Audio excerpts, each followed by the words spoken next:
नमस्कार दोस्तों, मैं आचार्य के.एस. शास्त्री फलित ज्योतिष सिद्धांत में आपका स्वागत करता हूं।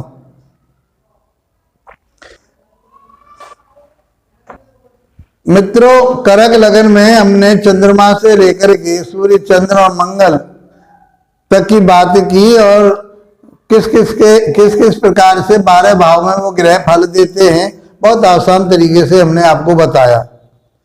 आज हम जो चर्चा करेंगे अध्याय 182 में 182 में ये कर्क लगन में बुध की बात करेंगे।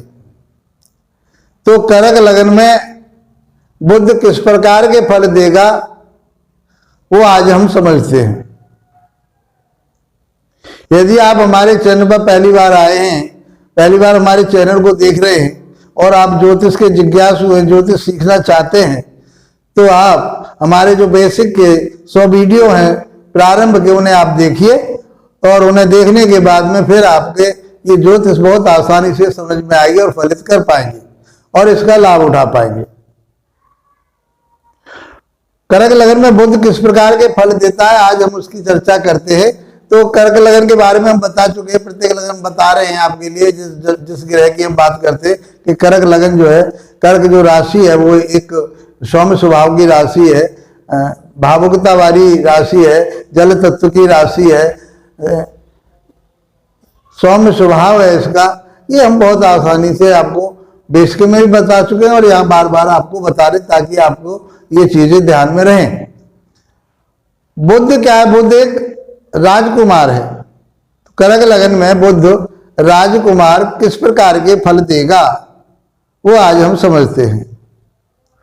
तो हमने बताया फल, किसी ग्रह के फल को जानने के लिए उसकी बात हम क्या देखते हैं कि पहले वो नैसर्गिक उसका स्वभाव कैसा है। तो नैसर्गिक बुध के बारे में ये कहा गया है कि यदि वो किसी क्रूर ग्रह के साथ बैठा है तो क्रूरता धारण कर लेता है, सौम्य ग्रह के साथ बैठा है तो सौम्यता धारण कर लेता है, ये उसका कार्यकत्व है। और अकेला बैठा है तो शुभ माना जाता है। तो हम इसको ये मान के चलते हैं कि ये नैसर्गिक रूप से शुभ ग्रह है, अशुभ नहीं है। बुध और चंद्रमा के साथ यही कंडीशन है। शुक्र और गुरु नैसर्गिक रूप से शुभ ग्रह होते हैं, लेकिन इनके ऊपर कंडीशन है कि बुध किसी के साथ बैठा हो उसी का रूप धारण कर लेता है, इसलिए अकेला बुध बैठा हुआ शुभ ही माना जाता है। तो ये शुभ ग्रह हो गया नैसर्गिक रूप से। अब लगन के अनुसार वो कैसा फल देगा, वो कैसा ग्रह रहेगा। तो लगन के अनुसार कर्क लगन में वो 12वें भाव का और तीसरे भाव का कारक माना जाता है। काल पुरुष की यदि हम बात करें तो वो 6ठे भाव का भी स्वामी होता है। फिलहाल हम ये मान के चलेंगे तीसरे और 12वें भाव का स्वामी कैसा होगा। सिद्धांत में कहा गया है 3, 6 और 11वें भाव के स्वामी अशुभ फल देते हैं, लेकिन ये बात कही गई है वो शुभ हैं तो शुभ और अशुभ हैं तो अशुभ फल देते हैं। तो बुध को हम शुभ मान कर चले हैं तो शुभता की तरफ को ज्यादा रहेगा, अशुभता की तरफ को कम रहेगा, क्योंकि उसका नैसर्गिक स्वभाव कैसा है, शुभ है। लगन के अनुसार उसको हम कारक ग्रह नहीं मानेंगे, लेकिन वो कैसा ग्रह है वो हमने यहाँ लिख रखा कि सूर्य और बुध कैसे ग्रह माने गए, सम ग्रह माने गए। तो समता जिसके अंदर मौजूद है और नैसर्गिक रूप से वो शुभ है तो शुभता की तरफ को ही रहेगा। आइए मित्रों बात करते हैं कि यदि बुध आपकी लगन पत्रिका में और लगन में ही बैठा हो, पहले भाव में बैठा हो, तो वो किस प्रकार के फल देगा। पराक्रम का भाव का स्वामी है, व्यय भाव का स्वामी है। जब व्यय भाव का की राशि की दूसरी राशि, जो व्यय भाव में जो राशि होती है यदि उसके पास दूसरी भी राशि है ग्रह के पास, यहाँ का स्वामी हो गया बुध, तो शास्त्र के नियम के अनुसार वो दूसरे भाव के राशि के दूसरे भाव के अनुसार वो फल देता है। तो सब मान लिया गया है यहाँ से शुभता की तरफ। तो ये पराक्रम के आधार पर अपना व्यक्तित्व तो बहुत अच्छा बनाएगा, आकर्षित रहेगा, आकर्षण वाला रहेगा, अपना मान सम्मान प्रतिष्ठा पाने वाला रहेगा, बुद्धि विवेक ज्ञान इसके पास अच्छा होगा, ये अच्छा गणतज्ञ हो सकता है, लेखन कार्य इसका बहुत अच्छा हो सकता है। ये शौक मौज करने वाला होगा। वो मीडिया में काम करने वाला हो सकता है। तीसरे भाव से मीडिया भी देखते हैं, मीडिया में काम करने वाला हो सकता है, लेखन कार्य करने वाला हो सकता है, वो एक ज्योतिषी हो सकता है, गणितज्ञ हो सकता है। इस प्रकार से हम ये देखें कि बुध लगन में बैठ करके अच्छे प्रभाव देगा, अच्छा परिणाम देगा, कोई बुरा परिणाम नहीं देगा। यहां से उसकी सातवीं दृष्टि, तो बुध के पास एक ही दृष्टि होती है, तो सातवीं दृष्टि दाम्पत्य जीवन पर जाएगी, तो कोई ज्यादा परेशानी वाली बात नहीं आई, क्योंकि वहां पर उसके मित्र की राशि है, तो वैवाहिक जीवन भी उसका सही चलता रहेगा, कोई ऐसी परेशानी वाली बात नहीं आएगी। मित्रों, यदि हम बात करें आपकी जन्म पत्रिका में बुध सेकंड भाव में बैठे हों, द्वितीय भाव में बैठे हों, परिवार भाव में बैठे हों, वाणी भाव में बैठे हों, तो यहाँ बैठ करके बुध अपनी वाणी के माध्यम से, अपनी बुद्धि विवेक ज्ञान के माध्यम से, अपने पराक्रम के माध्यम से खूब धन कमाएगा, धनवान होगा खूब। परिवार के साथ तालमेल अच्छी रहेगी, कोई परेशानी वाली बात नहीं होगी। इसके ऊपर कोई बुरा प्रभाव आ जाता है तो अपने धन को वो व्यय भी कर सकता है, व्यय हो सकता है उसका, यदि उसके ऊपर कोई बुरा प्रभाव आए तो। केला बुध बैठा हुआ है, मित्र के घर में बैठा हुआ, पराक्रम हिम्मत और ताकत के आधार पर वह व्यक्ति अपने पिता के सौजन्य से भी और पैतृक संपत्ति उसके लिए खूब प्राप्त होगी, किसी प्रकार की कोई परेशानी नहीं रहेगी। यहां से वो सातवीं दृष्टि अष्टम भाव पर जाएगी उसकी, तो यहाँ आठवें भाव पर जो दृष्टि जाएगी वहां पर ये गुण ज्ञानों को समझने वाला होगा और अपनी बुद्धि में विज्ञान से आगे बढ़ने वाला होगा। लेकिन कहीं ना कहीं इसके लिए कोई पीड़ा होने की संभावना, त्वचा रोग होने की संभावना, वाणी दोष होने, मान लीजिए राहु का प्रभाव आ जाए, वाणी दोष होने की संभावना बन जाएगी। मित्रों, यदि आपकी जन्म पत्रिका में बुध तीसरे भाव में बैठे हों, तो तीसरा भाव उनका स्वयं का है, मूल त्रिकोण राशि है उनकी, उच्च राशि है उनकी, अपना घर है उनका, तो यहाँ बैठ करके खूब पराक्रमी वाला होगा, परिश्रमी होगा, मेहनती होगा और उस मेहनत और पराक्रम के आधार पर उसका भाग्य उदय बहुत अच्छा होगा, क्योंकि सातवीं दृष्टि भाग्य भाग पर जाएगी, तो भाग्य भी उनका बहुत अच्छा उदय होगा। और वह यहाँ पर शौक मौज की बात यदि हम करें तो वह पत्रकार हो सकता है, मीडिया में काम करने वाला हो सकता है, वो गणितज्ञ हो सकता है, किसी बैंक में नौकरी करने वाला हो सकता है। तो ये बुद्धि उसकी बहुत अच्छी रहेगी, विवेकी रहेगा, ज्ञानी रहेगा और उसके आधार पर उसका भाग्य उदय होगा ही होगा, कोई परेशानी वाली बात इसमें नहीं आने वाली।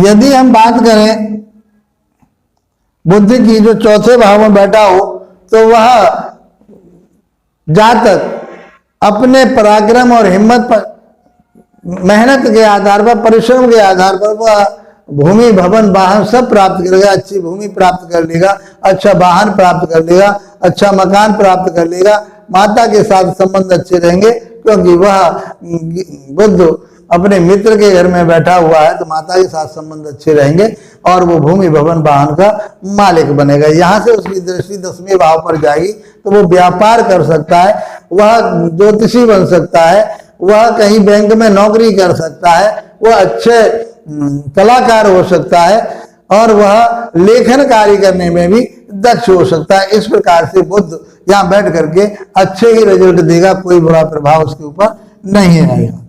यदि हम बात करें आपके पत्रिका में यदि बुध बैठा हुआ है पंचम भाव में, तो पंचम भाव में मंगल के घर में बैठा हुआ है, तो मंगल के साथ ज्यादा अच्छे तालमेल इसके नहीं होते, तो संतान के प्रति इसकी जो सद्भावना है वो उसमें कमी रहेगी। लेकिन बुद्धि ज्ञान विवेक इसके पास बहुत अच्छा रहेगा, पराक्रम के आधार पर ये अपनी शिक्षा प्राप्त करेगा, मेहनत से ये आगे बढ़ेगा।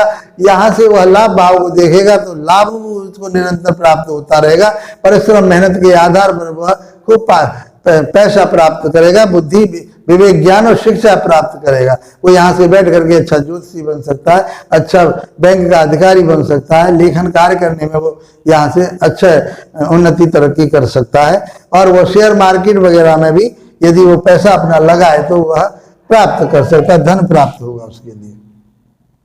यदि आपकी जन्म पत्रिका में बुध छठे भाव में बैठा हो तो छठा भाव काल पुरुष की राशि में उसकी उच्च राशि मानी जाती है, तो उस हिसाब से यहाँ अच्छा माना जाएगा। और यहाँ के हिसाब से पराक्रम हिम्मत के आधार पर ये यहाँ बैठ करके 12वें भाव का स्वामी यदि छठे भाव में चला गया तो विपरीत राजयोग बनाएगा, शत्रुओं पर विजय प्राप्त करने वाला होगा, ऋण वगैरह पर पैसा दे करके ये अच्छा धन कमाने वाला होगा। और रोग की बात यदि करें तो त्वचा जन्य रोग, ऐसे स्नायु रोग इसके लिए हो सकते हैं।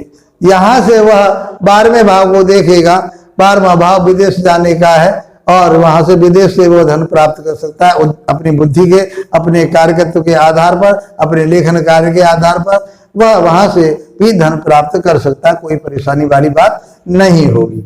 यदि हम बात करें बुध की सप्तम भाव में बैठा हो बुध तो किस प्रकार के फल देगा। बुध सप्तम भाव में बैठ करके बहुत अच्छा प्रभाव देगा। यहाँ पर वो मित्र के घर में बैठा हुआ है, दाम्पत्य जीवन बढ़िया रहेगा, उसका व्यापार अच्छा रहेगा, उसकी पर्सनैलिटी बहुत अच्छी रहेगी, राजकुमार जैसा लगेगा और वो आकर्षण वाला होगा, उसकी तरफ लोग रुझान लेंगे, उससे लोग प्यार करेंगे, लोगों का वह मन जीतने वाला होगा। यदि व्यापार की बात करें तो अच्छा धन कमाएगा, व्यापार बिजनेस में पार्टनरशिप अच्छी रहेगी। यदि आपकी जन्म पत्रिका में बुध अष्टम भाव में बैठा हुआ है तो अष्टम भाव में बैठा हुआ बुध कहीं न कहीं अपने त्वचा जन्य रोग हो सकते हैं, उसके लिए स्नायु तंत्र उसके कहीं वीक हो सकते हैं, बुद्धि के ऊपर कोई प्रभाव पड़ सकता है, लेकिन वो बुद्धि विवेक ज्ञान के आधार पर यहाँ से खूब धन प्राप्त करेगा, गूढ़ ज्ञान में जाएगा, वह मंत्र तंत्र की बात करेगा, अपने से बड़े लोगों के साथ में उसके अच्छे संबंध बने रहेंगे, उनकी इज्जत करने वाला होगा। मित्रों, यदि हम बात करें और ये बुध आपकी पत्रिका में 9वें भाव में बैठा हो, भाग्य स्थान में बैठा हो तो भाग्य स्थान में बैठ करके वो नीच राशि में पहुंच गया, लेकिन वो पराक्रम का स्वामी है, वो विदेश का स्वामी है, तो उसका विदेश में जाने पर अपने पराक्रम और बुद्धि के आधार पर यहाँ पर कोई ऐसा बुरा रिजल्ट नहीं देगा। देखिए, बुध बैठ करके नीच राशि में कोई भी ग्रह हो तो इसका अर्थ ये नहीं होता कि वो रिजल्ट नहीं देगा, लेकिन वो शुभ ग्रह है तो शुभता की तरफ जाएगा, उतना शुभ नहीं देगा, लेकिन अशुभ तो नहीं देगा। तो यहाँ बैठ करके उसका भाग पराक्रम हिम्मत के माध्यम से, ज्योतिषी बनने के माध्यम से, बैंक में काम करने के बाद में, लेखन कार्य करने के बाद में, पत्रकारिता करने के माध्यम से वह खूब धन कमाएगा और खूब उन्नति करे, भाग्य उसका अच्छा उदय होगा। यदि हम बात करें बुध देव की, बुध यदि 10वें भाव में बैठे हो तो मंगल की राशि में बैठे हुए हैं तो, और पराक्रम भाव के स्वामी, विदेश के स्वामी हैं, तो ऐसा जातक विदेश से भी धन कमाएगा और अपने पराक्रम हिम्मत परिश्रम से धन कमाएगा, ज्योतिष के माध्यम से धन कमाएगा, लेखन कार्य के माध्यम से वो यदि हम बात करें अध्यापन कार्य की भी, यदि वो गणित से संबंधित यदि विषय वो पढ़ाएगा तो वो अच्छे धन प्राप्त करेगा, कोई इस तरह की कोई परेशानी उसकी नहीं आएगी, बिजनेस अच्छा चलेगा, पिता के साथ में तालमेल अच्छी बनी रहेगी, यहाँ से 7वीं दृष्टि जाएगी, भूमि भवन वाहन सब प्राप्त होंगे और माता का भी प्यार उसके लिए प्राप्त होगा ही होगा। यदि बात करें हम बुध देव की, बुध देव 11वें भाव में बैठे हो, पराक्रम के स्वामी और 12वें भाव के स्वामी, विदेश के स्वामी, लाभ भाव में बैठ गए तो विदेश से भी लाभ प्राप्त करेगा और पराक्रम से भी लाभ प्राप्त करेगा और बहुत उन्नति तरक्की करने वाला होगा। यहाँ से संतान भाव पर उसकी दृष्टि जाएगी तो संतान भी उसकी अच्छी निकलेगी और आगे बढ़ेगी और अच्छी शिक्षा ग्रहण करेगी, इसका भी बुद्धि ज्ञान विवेक अच्छा रहेगा। मित्रों, इसी के साथ हम ये कहें आपसे कि बुध आपकी जन्म पत्रिका में 12वें भाव में बैठा हो तो किस प्रकार के फल देगा। 12वां भाव उसका अपना घर है, बुद्धि विवेक ज्ञान के आधार पर वो विदेश में जाकर के खूब सेटल हो सकता है, खूब अच्छा धन कमा सकता है, परिश्रम करे, बुद्धि विवेक ज्ञान से काम करे, पत्रकारिता में जाकर के काम करे, वहां कोई लेखन कार्य करे, वहां पर किसी जो गणितज्ञ जो काम होते हैं उसमें यदि वो काम करेगा, वहां पर जाकर के वह अपना धन कमाएगा, उन्नति करेगा, तरक्की करेगा, किसी प्रकार की कोई परेशानी नहीं होगी। विपरीत राजयोग की बात करें 8वें भाव में, 6ठे भाव में और 12वें भाव में ये अपना राजयोग बनाएगा तो ये उन्नति तरक्की करेगा। मैं समझता हूँ कि बुध वैसे तो तीसरे, छठे और 8वें भाव में विपरीत राजयोग बना करके बहुत अच्छे फल देंगे, लेकिन दूसरे भावों में बैठ करके, दूसरे घरों में भी बैठ करके कोई इतना बुरा प्रभाव नहीं देगा, क्योंकि बुध नैसर्गिक रूप से शुभ ग्रह ही माना गया, बुरा ग्रह नहीं माना गया, अशुभ ग्रह नहीं माना गया। मित्रों, यदि हम ये बात करेंगे बुध कहीं आपको नेगेटिव प्रभाव दे रहा है, आपको ये मालूम पड़ रहा है कि बुध मेरा कमजोर है, डिग्री वाइज कमजोर है, या बकरी हो गया, किसी भी कारण से वो आपको अशुभ प्रभाव दे रहा है, तो बुध देव के मंत्रों का जाप कीजिए, गणेश जी की आराधना कीजिए, गणेश भगवान पर जाकर के दूर्वा चढ़ाइए, चतुर्थी का व्रत धारण कीजिए। ये आप इन उपायों को करेंगे, बुधवार के दिन गाय के लिए हरा चारा दीजिए, और जो भी आपकी इच्छा हो, बुध से रिलेटेड पक्षियों को मूंग की रात को मूंग भिगो करके पक्षी को डालने से आपका बुद्ध मजबूत होगा, बुद्धि विवेक ज्ञान और वाणी आपकी बहुत अच्छी होगी, और आप धन कमा पाएंगे, उन्नति कर पाएंगे, तरक्की कर पाएंगे। मित्रों, यदि हमारी ये चर्चा आपको अच्छी लगी है तो इसको लाइक कीजिए, शेयर कीजिए, सब्सक्राइब कीजिए। इसके साथ आप लोगों का धन्यवाद, नमस्कार।